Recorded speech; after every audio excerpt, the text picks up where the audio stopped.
Hello friends, जानो the kitchen house में तमारुं स्वागत है। आज आपणे सवारे अथवा तो सांजे जमवामां लई शकाय तेवा मुठिया ढोकळानी रेसिपी शेर करवानी छुं। अने हजू सुधी जो तमे मारी चेनलने सब्सक्राइब ना करी होय तो मारी चेनल तमे खूब झड़पथी सब्सक्राइब करजो, लाइक करजो, शेर करजो, जेथी आवनारा नवा विडियो तमारा सुधी तुरंत पहोंची शके। तो चालो जोई ले फटाफट रेसिपी। सौ प्रथम एक आपणे बाउल लेवानुं छे, तेमां आपणे 1 वाटकी जेटला पौवा लेवाना छे, जेने आपणे 2 થી 3 पाणीए सरस रीते धोई लेवाना छे અને પાણી કાઢી નાખવાનું છે આપણે। હવે તેમાં આપણે 1 થી 2 ચમચી જેટલું પાણી એડ કરીને તેને સાઈડ ઉપર રાખી દેવાના છે પલાળવા માટે। એક મિક્સર જાર લેવાનો છે, તેમાં આપણે 1 નંગ લીલું મરચું લેવાનું છે, 5 થી 6 લસણની કળી લેવાની છે, 1 ટુકડો આદુનો લેવાનો છે, 1 ચમચી જીરું લેવાનું છે અને કોથમીર લેવાની છે 1 નાની વાટકી જેટલી। હવે ઢાંકણ ઢાંકીને આપણે સરસ મજાની પેસ્ટ તૈયાર કરી લેશું। बस આવી અચકચરી જ આપણે વાટવાની છે, તમે જોઈ શકો છો। હવે આપણે એક મિક્સિંગ બાઉલ લેવાનું છે, તેમાં મેં 1 વાટકી ઘઉંનો કરકરો લોટ હોય જે ભાખરીનો હોય તે લેવાનો છે આપણે। હવે તેમાં આપણે 2 ચમચી જેટલું તેલ લેવાનું છે અને સરસ રીતે લોટમાં મિક્સ કરી દેશું આપણે। આમ કરવાથી મુઠિયા એકદમ સરસ મજાના પોચા બનશે। હવે તેમાં આપણે અડધા કપ જેટલો ચણાનો લોટ એડ કરવાનો છે અને જે પલાળેલા પૌવા હતા સરસ રીતે પલળી ગયા છે તે આપણે તેમાં એડ કરી દેશું। હવે ખમણેલું ગાજર છે 1 વાટકી જેટલું એડ કરી દઈ અને ચોપ કરેલી કોબીજ છે તે પણ આપણે એડ કરી દેશું અને 1 વાટકી દૂધી ખમણેલી છે તે પણ આપણે એડ કરી દેવાની છે। મારે અહીંયા વિડિયો સ્કીપ થઈ ગયો છે। હવે જે વાટેલી પેસ્ટ હતી તે આપણે તેમાં એડ કરી દેવાની છે।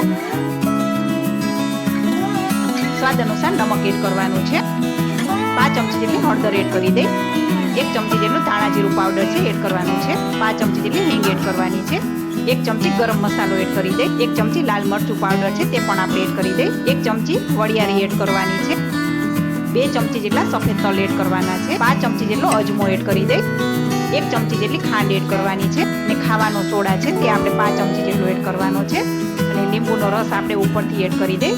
અત્યારે મેં અડધા લીંબુનો રસ એડ કરેલો છે।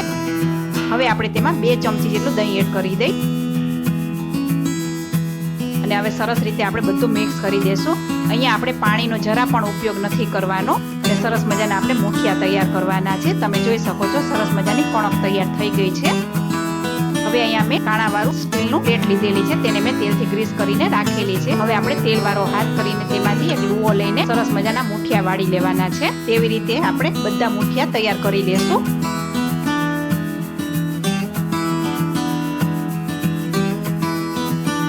તમે જોઈ શકો છો બધા મુઠિયા વળાઈ ગયા છે। હવે અહીંયા સ્ટીમર પણ ગરમ થઈ ગયું છે। હવે તેમાં આપણે તેને મૂકી દેવાના છે અને ઢાંકણ ઢાંકીને આપણે 12 થી 15 મિનિટ માટે તેને સ્ટીમ થવા દેશું। હવે આપણે ચેક કરી લઈ અને આવી રીતના છરીની મદદથી આપણે ચેક કરી લેશું, ક્યાંય ચોટતા નથી એટલે સરસ રીતે બફાઈ ગયા છે।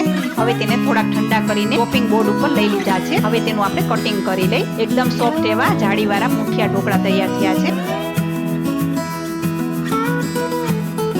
હવે એક આપણે પેન મૂકવાનું છે, તેમાં આપણે 2 થી 3 ચમચી જેટલું તેલ એડ કરી દઈ। તેલ આવે એટલે આપણે એમાં 2 થી 3 ચમચી જેટલી રાઈ એડ કરવાની છે। રાઈ થોડીક આગળ પડતી લેવાની છે। 1 ચમચી જેટલું આખું જીરું એડ કરી દઈ, 5 ચમચી જેટલી હિંગ એડ કરવાની છે, 1 ચમચી જેટલા સફેદ તલ એડ કરવાના છે, મીઠા લીમડાના પાન છે તે પણ આપણે એડ કરી દઈ અને જે કટિંગ કરેલા મુઠિયા હતા તે પણ આપણે એડ કરવાના છે અને સરસ રીતે આપણે મિક્સ કરી દેશું। આ તમને મારો વિડીયો કેવો લાગે છે તે કોમેન્ટ બોક્સમાં જરૂરથી જણાવજો અને આજની આ રેસીપી કેવી લાગી તે પણ તમે જણાવજો।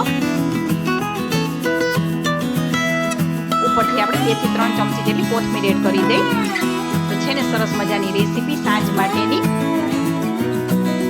હવે આ મુઠિયા ઢોકળાને આપણે સર્વિંગ પ્લેટમાં જ લઈ લેશું। તેને મેં ગ્રીન ચટણી અને ટમેટા સોસ સાથે સર્વ કરેલા છે।